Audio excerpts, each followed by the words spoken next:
Hello दोस्तों, नमस्कार। Master technician channel में आपका बहुत बहुत स्वागत है। दोस्तों, कोई भी नई गाड़ी खरीदने के बाद जब भी उस गाड़ी का वापर करते हैं तो उसको चलाने से पहले इन चीज़ों के बारे में अपने को मालूमात रहना चाहिए। नॉर्मली इतने पॉइंट्स तो चेक करना ज़रूरी होता है। उसके वजह से आगे चल के गाड़ी में आने वाली तकलीफ़ें या प्रॉब्लम को हम हमारे एंड से ही रोक सकते हैं। जो अच्छे ड्राइवर होते हैं, ट्रेन ड्राइवर होते हैं, वो ये चीज़ें ज़रूर देखते हैं। अगर इन चीज़ों के ऊपर हमने ध्यान नहीं दिया तो आगे चल के क्या क्या दिक्कतें आ सकती है उसके बारे में भी हम जान लेंगे, जिसे चल के गाड़ी में आगे आने वाली तकलीफ़ों को हम या तकलीफ़ों से हम बचे रहेंगे। जो नए ड्राइवर होते हैं या जिन्होंने नई गाड़ी खरीदी है उनको ये चीज़ें जानना ज़रूरी है। तो चलो हम आगे एक एक करके गाड़ियों में चेक करने के पॉइंट्स देखेंगे। अब पहला पॉइंट ये है कि गाड़ी का इंजन ऑयल चेक करना ज़रूरी होता है। दोस्तों, ये सब पॉइंट्स हमें गाड़ी के साथ जो बुक दिया रहता है उसमें पूरे डिटेल्स में भी बताया गया हुआ है। ये मैं आपके जानकारी के लिए बता रहा हूँ। उस बुक में आपको ये चीज़ें चेक करने की जगह कहाँ कहाँ दी गई है वो भी पता चलता है। ये मैं आपको इसलिए बता रहा हूँ कि मेरे पास मैं अभी बताने वाला हूँ एक ही गाड़ी के बारे में, पर आपके पास अलग अलग तरह के अलग अलग मॉडल हो सकते हैं। इसलिए आप वो बुक देख के ज़रूर चेक कर सकते हैं ताकि हमें गाड़ी चलाते समय आगे चल के कोई तकलीफें ना आए, इससे बचना है। अब इंजन ऑयल लेवल चेक कैसे करेंगे? जब गाड़ी का इंजन ठंडा हो, मतलब रात को गाड़ी खड़ी की हुए और सुबह हमको ये चीज़ चेक करना ज़रूरी है, तो इसको डिपस्टिक बोला जाता है। इंजन ऑयल चेक करते समय हमारी गाड़ी एक समांतर जगह पे खड़ी रहनी चाहिए और चेक करना, इस डिपस्टिक को एक बार निकालना है और अच्छे तरह से क्लीन कपड़े से उसको पोंछना है और वापस अंदर डाल के जब तक प्रॉपर अपनी जगह पे नहीं बैठता है तब तक अंदर डालना है और थोड़ा देर रुकना है और वापस बाहर निकालना और उसको देखना इंजन ऑयल का लेवल कहाँ तक दिखता है। इसमें दिख रहा है, देखो, ये इंजन ऑयल का लेवल मिनिमम और मैक्सिमम मार्क के बीच में या मैक्सिमम तक रहना चाहिए। अगर इंजन ऑयल मैक्सिमम मार्क से ज़्यादा भरेंगे तो भी इंजन में इंजन ऑयल लीकेज के जैसा दिक्कत आ सकता है। इसलिए मैक्सिमम तक ही लेवल रखना है, उससे ऊपर नहीं रखे। उससे नीचे जाएगा तो भी प्रॉब्लम हो सकता है, आगे चल के गाड़ी में कुछ ना कुछ खराबी हो सकती है। और हमको टॉपअप करना है तो सही ग्रेड का इंजन ऑयल डालना है, जो मैन्युफैक्चरर ने बुक में बताया हुआ रहेगा वही ऑयल डालना ज़रूरी होता है। अब देखते हैं कूलेंट लेवल के जांच के बारे में। वो कूलेंट लेवल का जांच करना कैसे पता करें? हर एक गाड़ी में कूलेंट लेवल का टैंक दिया जाता है और टैंक के ऊपर भी हमें मैक्सिमम और मिनिमम का मार्क दिया हुआ रहता है। कूलेंट की लेवल हमेशा सेम ही रहना चाहिए, मिनिमम और मैक्सिमम के बीच या मैक्सिमम के यहाँ तक। अगर कूलेंट का लेवल कम होता रहेगा तो कहीं तो एक्सटर्नल लीकेज नहीं है, इसके बारे में पता करना होगा। तो हमको कूलेंट का पाइपलाइन वगैरह उसका जांच करना पड़ेगा। अगर लीकेज है तो उसको हम अरेस्ट कर सकते हैं। अगर लीकेज नहीं है फिर भी कूलेंट का लेवल कम होते जा रहा है तो समझना अंदर ही अंदर कूलेंट का लॉस हो रहा है। तो उस वक्त हमको ऑथराइज्ड वर्कशॉप में दिखाना जरूरी है, ऑथराइज्ड सर्विस सेंटर में दिखाना जरूरी है।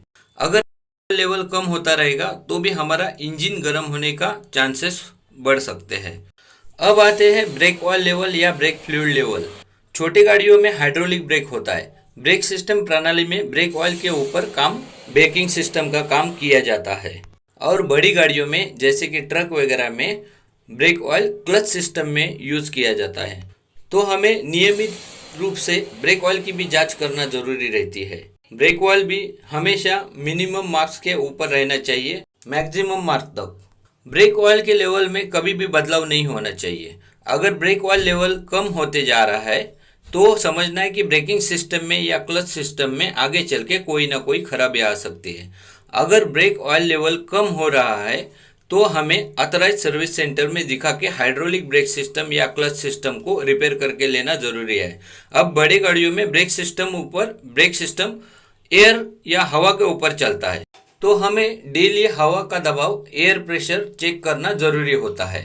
अगर रात को गाड़ी खड़ी की है और सुबह देखेंगे तो हवा कम मिलती है तो एयर ब्रेक सिस्टम जो लगे हुए रहते हैं, एयर पाइप्स या उसके कंपोनेंट्स, वहां से कुछ लीकेज हो सकता है। तो वर्कशॉप में जाके हमको वो चेक करना जरूरी है। अब देखते हैं टायर प्रेशर। हफ्ते में एक बार हमें टायर का एयर प्रेशर चेक करना जरूरी होता है। कोई भी पेट्रोल पंप हो गया तो वहां पे हमें हवा मुफ्त में भर के मिलती है, या कहीं कहीं हमको उसका पैसा भी भरना पड़ता है।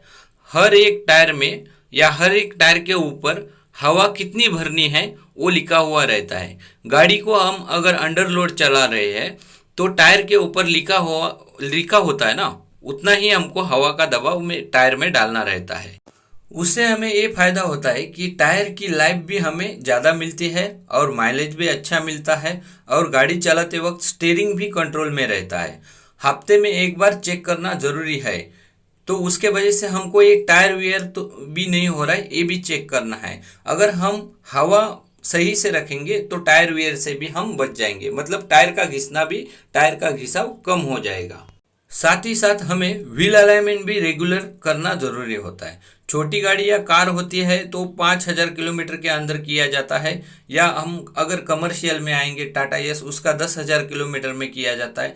हर 10,000 किलोमीटर में हमको करना चाहिए, या हमें गाड़ी के किताब में भी लिखा हुआ मिलेगा कि कितना किलोमीटर में करना है। तो उस हिसाब से हमको रेगुलर व्हील अलाइनमेंट करना जरूरी है, तो भी हमें टायर का लाइफ बच जाएगा, मतलब टायर का लाइफ और बढ़ते जाएगा। तो उस हिसाब से व्हील अलाइनमेंट करना हमको ज़रूरी है। आपके बचा बैटरी। बैटरी के ऊपर भी जो दो टर्मिनल्स होते हैं उसके ऊपर भी ऑक्सीडेशन के वजह से कार्बन या रस्ट पकड़ा हुआ हमको दिखता है कभी कभी। ये कार्बन या रस्ट पकड़ा हुआ तो क्या होगा, बैटरी प्रॉपरली चार्ज नहीं होगा, तो उसके वजह से हमको स्टार्टिंग प्रॉब्लम, ऐसे दिक्कतें भी आ सकती है। तो अगर उसके ऊपर रस्ट पकड़ा है तो हमको वो टर्मिनल निकाल के क्लीन करके साफ करके लगाना चाहिए, या और लगाते टाइम उसके ऊपर वैसलीन के जैसे पदार्थ लगा के रखना चाहिए। तो क्या होगा, वहाँ पे कार्बन या रस्ट ऑक्सीडेशन नहीं होगा। साथ ही साथ 6 महीने में हमको बैटरी का पानी, जो बैटरी वाटर बोला जाता है, उसको भी हमको चेक करना जरूरी है। वो भी मिनिमम और मैक्सिमम मार्क के बीच में रहना चाहिए। ये भी चेक करेंगे तो हमारी जो गाड़ी में लगी हुई बैटरी रहती है उसकी भी लाइफ बढ़ जाती है। और आता है अभी air filter. Air filter clogging का इंडिकेटर हमको डेली चेक करना जरूरी है।